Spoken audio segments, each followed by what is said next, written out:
मैं प्रशासन से ही चाहता हूँ कि इनके खिलाफ सख्त से सख्त कार्रवाई करके इनको तुरंत गिरफ्तार किया जाए। अगर मेरे ऊपर फिर कभी कोई हमला होता है या मेरे बच्चों के ऊपर, तो इसके जिम्मेदार पुलिस प्रशासन होगी। हमारा नाम रतन जायसवाल है और मैं जो है सिपा में बैटरी और ई स्कूटी का स्पेयर पार्ट्स का अपना काम है। मैं यहीं पे रहता भी हूँ, मेरा एक खुद का अपना प्रॉपर्टी और निवास स्थान है। और वैसे भैया बीते दिन एक घटना हुई है जिसमें आपको गंभीर रूप से चोट आई है, उसमें क्या कहना चाहेंगे? कौन थे वो लोग, कहाँ के थे? यहाँ पे हमारे साथ एक दिन 25 तारीख को, बीती 25 तारीख को जो है एक घटना हुई जिसमें एक लड़का दोपहर में आया जो बैटरी रिक्शा का चालक है, और वो हमसे कुछ सामान लिया। उसके बाद वो सामान वापसी की बात आई तो हमने उसको वापस करके दूसरी सामान दे दिया। फिर भी वो हमसे कुछ तू-तू मैं-मैं कर लिया कुछ सामान को लेकर। उसने कुछ हमसे बहसा-बहसी की और उसको लेके वो बहुत थोड़ा गुस्से में हो गया।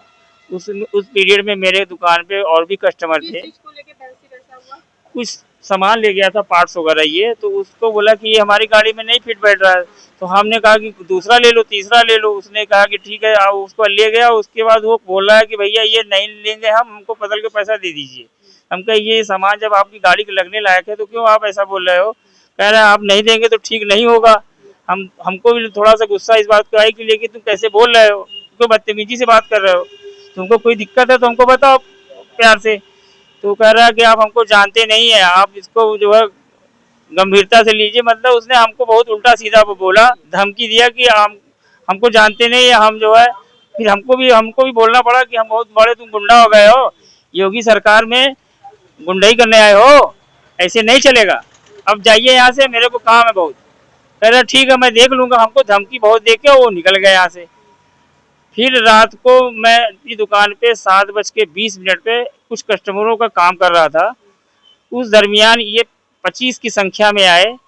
पहले तो सड़क के उस पार जो है ये सब देखो कि मैं अपने काम में बिजी थे। हाँ, माहौल को चेक किया और अचानक से लड़के मेरे ऊपर आके अचानक से बड़े से लकड़ी के डंडा लिए हुए थे और कुछ लड़के ईंट लिए थे अपने हाथों में, और कुछ लड़के वो लिए हुए थे क्या बोलते लकड़ी का पट्टा, और वो पट्टा लेके ये सब हमारे सर पे अचानक से इतना मतलब गंभीर हमला किए थे कि मैं तो गिर गया। मेरा सर एकदम लहूलुहान होके एकदम खून से एकदम मेरा शरीर भर गया।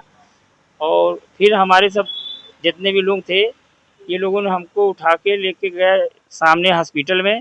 वहाँ पे मेरी थोड़ा बहुत ट्रीटमेंट हुआ। फिर मैं सदर अस्पताल गया और उस दिन पुलिस चौकी पर मेरे द्वारा जो भी लोग गए थे तो पता चला कि उस दिन कुछ घटना हुई थी मल्ली पड़ाव पे, तो सभी प्रशासन वहाँ पे लगे हुए थे, वहाँ मछली सर पड़ाव पे। तो वहाँ पर कुछ घटना हुई थी जिसमें नाले में कुछ प्रकरण आप लोगों को शायद मीडिया के माध्यम से पता भी होगा। वो सब प्रशासन वहाँ पे लगी थी, तो उस समय मेरे साथ कोई प्रशासन साथ भी नहीं दिया उस टाइम में। तो मैं अकेले तनहा सदर हॉस्पिटल गया, वहाँ पे डॉक्टर का जो भी अपना मेडिकल होता है रिपोर्टिंग हुई। उसके बाद मैं ऑन बेड पे आ गया। जैसे भैया आप चौकी या थाने जहाँ भी गए होंगे वहाँ पे कोई तो होगा? वहाँ पर कोई बंदा नहीं था, नहीं तो मौके दरमियान पे वो दौड़ते पकड़ते, न वहाँ पे कोबरा था न कोई पुलिस बल था, कोई सिपाही नहीं था।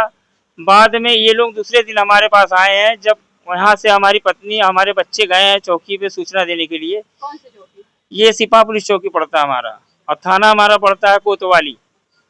तो हम सिपा में रहते हैं, चूंकि अंतर्गत यही आते हैं। और यहाँ के चौकी इंचार्ज साहब आए, उन्होंने हमसे फिर रिपोर्टिंग की, तो मैंने अपने तरीके से कोतवाली में मुकदमा दर्ज कराया जो घटना हुई मेरे नाम। क्योंकि लड़कों को मैं बाई फेस तो बढ़िया से जानता हूँ, लेकिन उनका नाम पता मैं उस मुकदमे में नहीं दे पाया। उन सबकी उम्र कितनी होगी? उम्र मैडम लगभग वो होगी करीब 18 से 20 साल की एज में होंगे सब, और सब लगभग लगभग समकक्ष एज के थे। तो बाद में हमको जब कुछ मेरा ट्रीटमेंट होने के बाद मेरी थोड़ी सी रिलैक्स हुआ मैं, तो मैं कुछ रिक्शे वालों के माध्यम से उस लड़के को, चूंकि मैं पहचानता था बढ़िया सा, तो कुछ लड़के दोपहर में चूंकि हमसे कुछ उससे तू मैं हुई थी। जो तो ई रिक्शा चालक था उसका नाम पता है? सर उसी का नाम तो मैंने बता रहा हूँ कि उसको मैंने भी नाम पता शुरू पूरा कहाँ से ही मिलेगा, कौन है ये लड़के, कहाँ के हैं। तो कुछ रिक्शे वालों के माध्यम से इनका हमको एड्रेस पता चला कि सब लड़के वहीं के रहने वाले हैं, क्योंकि इसके साथ में जो रिक्शे और चलाते हैं इनके जो साथ में, वो लोगों ने बताया कि ये लड़के हमारे ये धन्यपुर एक जगह पड़ती है, ये नई मंडी के पास है, तो वहीं के ये सब रहने वाले हैं। धन्यपुर में ये सब बहुत सक्रिय लड़के हैं, सब पता चला है। और ये पूरी गैंग बना के रखे हैं। ये सब बराबर कई घटनाओं को अंजाम दे चुके हैं। और इस तरीके का मनोबल करने के लिए इनके साथ में कुछ लोग हैं जिनका नाम हमको पता चला है। एक धर्मेंद्र करके हैं, एक राजन बिंद करके हैं, मिथुन जिस लड़के का जिसने हमारे ऊपर प्रभाव किया उसका नाम मिथुन, और उसके पिता का नाम है लालचंद लालचंद बिंद ऐसे नाम है। मैंने इन लोगों का नाम पता पुलिस थाने पे सब जो है जाके बोला हूँ, लेकिन पुलिस थाने के लोग आज तक अभी तक उन लड़कों को एड्रेस पता होने के बाद भी उठा नहीं पाए। मतलब आपने सब कुछ बताया लेकिन अभी तक कोई कार्रवाई नहीं कर रहे हैं। और इसके लिए मैं आपके माध्यम से उनके पास सूचना पहुंचाना चाहता हूं कि अगर ये नहीं कर रहे हैं तो ये बहुत बड़ी गलती कर रहे हैं। हमारी बात को वहां तक जो लड़कों ने घटना को अंजाम दिया भैया, ये किसके श्रय में रह के दिया है, कुछ आपको पता है? ये एक राजन बिंद करके लड़का है, धन्यपुर का रहने वाला, हिस्ट्री सीटर है। ये लाइन बाजार थाने में इनकी जो है पोस्टर पे इनका हिट लिस्ट में नाम भी लिखा हुआ है। ये बकायदे ये कई जगह घटनाओं को अंजाम दे चुके हैं। ये किसी को कुछ समझते ही नहीं, ये एकदम खुलेआम एकदम माफिया टाइप के लोग हैं ये सब। ये कई बार कई लोगों को उन्होंने टारगेट किया हो, इस तरीके की घटना को उन्होंने अंजाम दिया हो। ये चोरी भी करवाते हैं, लूट खसोट का भी काम करते हैं। ये बकायदे ये सब पूरी टीम में चलते हैं और घटना करके ये सब बिखर जाते हैं, फिर इकट्ठा होते हैं, फिर घटने को अंजाम देते हैं। ये सब का यही हमेशा का काम है। इनके खिलाफ कम से कम 50 मुकदमे दर्ज हैं अलग अलग केसेस में। इसमें कई तो धाराएं इनकी लगी है, मर्डर धाराएं लगी हुई हैं, बहुत सी धाराएं लगी हैं। ये तो सब चौकी इंचार्ज से पता चल जाएगा और आपके थाने से। तो शासन प्रशासन से क्या कहना चाहेंगे? मैं प्रशासन से ही चाहता हूँ कि इनके खिलाफ सख्त सख्त कार्रवाई करके इनको तुरंत गिरफ्तार किया जाए। अगर मेरे ऊपर फिर कभी कोई हमला होता है या मेरे बच्चों के ऊपर, तो इसके जिम्मेदार पुलिस प्रशासन होगी।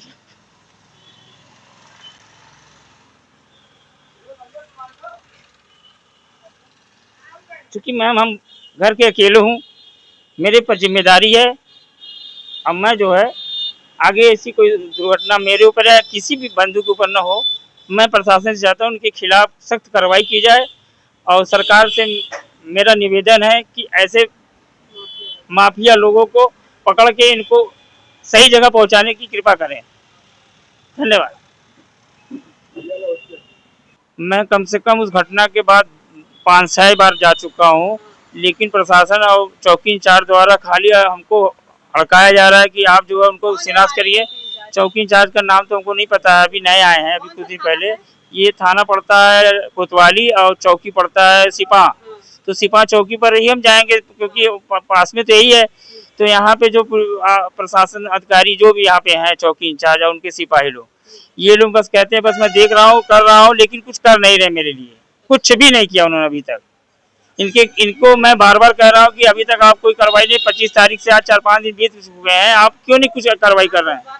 मैंने नाम भी बताया, एड्रेस भी बता दिया, सब लड़कों को मैं अच्छे से पहचान भी रहा हूँ। खाली यही कह रहे हैं कि बस आप जो है हमको सीसी कैमरा फुटेज दीजिए और जो भी फुटेज का ड्यूटी इन्हीं का है कि इकट्ठा करके एविडेंस बनाना।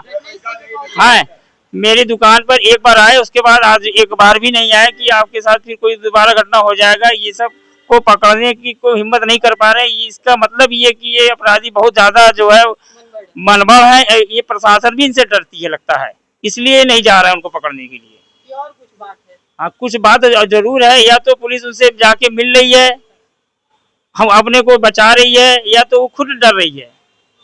क्यों नहीं कोई कार्रवाई कर पा रही है? तो आपने पूछा नहीं कि जब मैंने सब कुछ पहचान करा दिया तो आप पकड़ क्यों नहीं रहे हैं? बस यही कहते हैं कि बस मैं कोबरा गया था, वहाँ पे मिले नहीं, वो सब वहाँ पे भागे फिरे हैं, डर के मारा कोई सामने नहीं आ रहा है, यही बोल के हमको हटा दे रहे हैं। दोनों जगह गए थे? जी।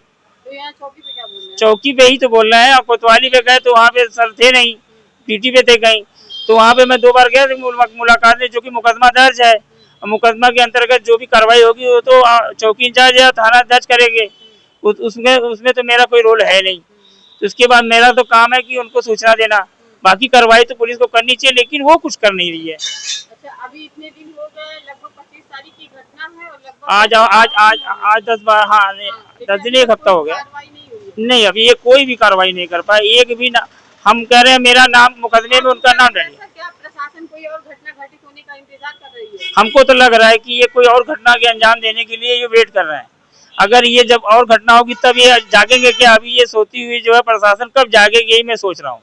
एसपी डीएम के पास अभी मेरी कोई पत्र नहीं पहुंच पाई है, लेकिन बीच में 30 तारीख को, बीते 30 तारीख को जो उस लड़के ने हमला किया हुआ था, ये रिक्शा लेके जा रहा था। मैंने यहाँ के जो एक गिरी चौकी पे रहते हैं सिपाही हैं, उनका नंबर हमको दे दिए थे चौकी इंचार्ज ने, तो मैंने उनको कॉल भी किया कि हाँ, कोई अगर दिखता है आपको, पहचान में आता है तो मेरे को कॉल करिएगा। तो वो दिखा था हमको 30 तारीख को, रिक्शे से जा रहा था, मैंने उसको कॉल किया तुरंत। तो वो कहे कि अभी मैं बिजी हूँ, ड्यूटी पर हूँ कहीं और आप जाने दीजिए, मैं उसके घर का पता हमको आपने बताया हुआ है, मैं उसके घर पे जाके पकड़ूंगा। फिर भी उन्होंने कुछ नहीं किया अभी तक। अच्छा, अभी तक उसके घर नहीं गए? अभी उनके घर गए कि नहीं गए ये हमको कोई सूचना बता ही नहीं रहा। मैं बार बार जो है चौकी पे जाके वापस आ रहा हूँ, केवल हमको आश्वासन दे रहे हैं कि बस आप बस पकड़ में आएगा, आपको सूचना मिलेगी, बस हमको यही कह के हटा दिया जा रहा है। लेकिन प्रशासन कुछ भी नहीं कर रहा। और हम आगे जो है आगे इनके बड़े अधिकारियों के पास अब मेरे को एप्लीकेशन देना पड़ेगा, तभी ये कुछ करेंगे लगता है।